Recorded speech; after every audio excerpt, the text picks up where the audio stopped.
ये आदेश कुछ ही देर पहले पाकिस्तान की सरकार ने जारी किए हैं, जिसमें अपनी जनता को बताया गया है कि राजधानी इस्लामाबाद और उसके आसपास के इलाकों में पेट्रोल पंप बंद किए जा रहे हैं। और पाकिस्तान की सरकार ने यह भी जानकारी दी है कि ये आदेश फिलहाल 48 घंटों के लिए है, यानी कि 2 दिनों के लिए, लेकिन इसे और लंबा भी खींचा जा सकता है। इससे क्या पता लगता है? इससे पता लगता है कि पाकिस्तान कितना ब्रोक हो चुका है, यानी कि पाकिस्तान कंगाली की तरफ कितनी तेजी से बढ़ रहा है। इतना ही नहीं, इसका एक और सबूत है। दरअसल जैसे ही भारत ने पाकिस्तान पर स्ट्राइक करी, पाकिस्तान की सरकार ने एक और आदेश उसी दिन जारी किया था, जिसमें कहा गया कि पाकिस्तान से अब गोल्ड बाहर नहीं जा सकता, यानी कि देश से बाहर उसे नहीं भेजा जा सकता। यहां तक की रिपोर्ट ये है कि फॉरेक्स रिजर्व की यहां पर बिकवाली पर फिलहाल रिस्ट्रिक्शन लगवा दिया गया है, जिससे कि पाकिस्तान से डॉलर बाहर ना जाने पाए। इससे आप अंदाजा लगा सकते हैं कि पाकिस्तान पाई पाई बचाने की कोशिश कर रहा है, क्योंकि उसे पता है भारत के साथ जो कॉन्फ्लिक्ट उसका चल रहा है, इसमें हर रोज कई $100 मिलियन फूके जा रहे हैं। और अभी तो प्रॉपर युद्ध शुरू नहीं हुआ, सिर्फ भारतीय सेना इंगेज है। ना तो भारत की नौसेना मैदान में उतरी है और ना ही भारत की थल सेना ने प्रॉपर कोई एक्शन लिया है। कश्मीर के कुछ इलाकों में आर्टिलरी फायर जरूर हुआ है, लेकिन उसके अलावा थल सेना अभी इतनी ज़्यादा एक्टिव नहीं है। सोचो, थल सेना हमारी एक्टिव हो गई, इनके बाजे बजा कर रख देगी। और उस समय पाकिस्तान को हर रोज कई $100 मिलियन खर्च करने पड़ेंगे, और वो इनके पास है नहीं। इनका टोटल फॉरेक्स रिजर्व खींचकर 12 से लेकर $14 अरब है, और इसमें भी 3 से लेकर $5 अरब उधार का है, जो सिर्फ बैंकों में इसलिए रखा गया है ताकि इनकी करेंसी इतनी ना गिर जाए कि अफ्रीका और जिम्बाब्वे जैसे देशों की तरह पाकिस्तान का रुपया किलो के भाव में ना बिकने लगे।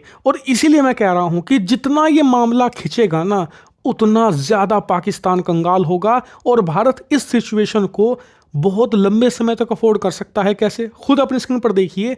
जहां पाकिस्तान में नोटिफिकेशन जारी हुई कि पेट्रोल पंप बंद रहेंगे, भारत की एक कंपनी इंडियन ऑयल क्या कहती है कि हमारे पास तेल भरपूर मात्रा में है, कोई भी आम जनता पैनिक ना करे, देश के हर एक हिस्से में भरपूर तेल है, जितना चाहो जिस समय चाहो खरीद सकते हो, और आने वाले समय में भी कोई दिक्कत नहीं आने वाली। क्यों? वो इसलिए क्योंकि हमारे पास स्ट्रेटेजिक ऑयल रिजर्व का भरपूर भंडार है, जो कि हमने पाकिस्तान के लिए नहीं, चीन से युद्ध की सिचुएशन में सुरंगों के अंदर भर कर रखा हुआ है। हमें कोई भी दिक्कत नहीं आने वाली। और उसके ऊपर पाकिस्तान का खजाना कितना है? 10 से लेकर 12 या हद के हद $13 अरब। हमारा है $680 अरब से भी ज्यादा। इसीलिए लंबा खिंचता हुआ कॉन्फ्लिक्ट हमें सूट करता है, पाकिस्तान को नहीं। और अभी तो सोचिए, नौसेना हमारी कराची के आसपास पहुंची नहीं। सोचिए, नौसेना कराची में जाए और कुछ वहां पर दिवाली जैसा माहौल कर दे तो क्या होगा? कराची में 60 से 70% पाकिस्तान का इंपोर्ट एक्सपोर्ट होता है। अगर वो बंद करवा दे भारत कुछ हफ्तों के लिए ही, तो पाकिस्तानियों को खाने के, धोने के, पीने के, हर चीज़ के लाले पड़ जाएंगे।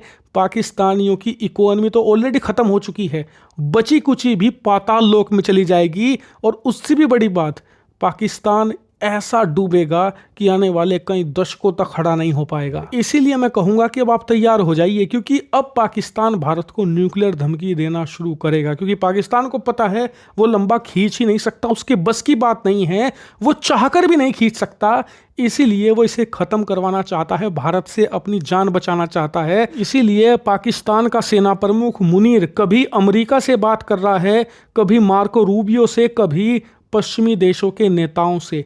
और जब इनसे भी बात नहीं बन रही, तो भारत को आप देख लेना, अब परमाणु धमकी देनी शुरू करेगा। लेकिन आपको बता दूं, भारत की शर्त यही है कि हम एस्केलेट नहीं करना चाहते, मामले को ज़्यादा नहीं बढ़ाना चाहते। बेहतर है कि चुपचाप निकल जाओ, फेस सेविंग तुम्हें नहीं मिलने वाली। अगर सोच रहे हो कि भारत पर एक बड़ा अटैक करोगे और फिर मामला शांत हो जाएगा, तो ऐसा नहीं है। भारत पर अटैक करोगे तो दुगनी ताकत से जवाब मिलेगा।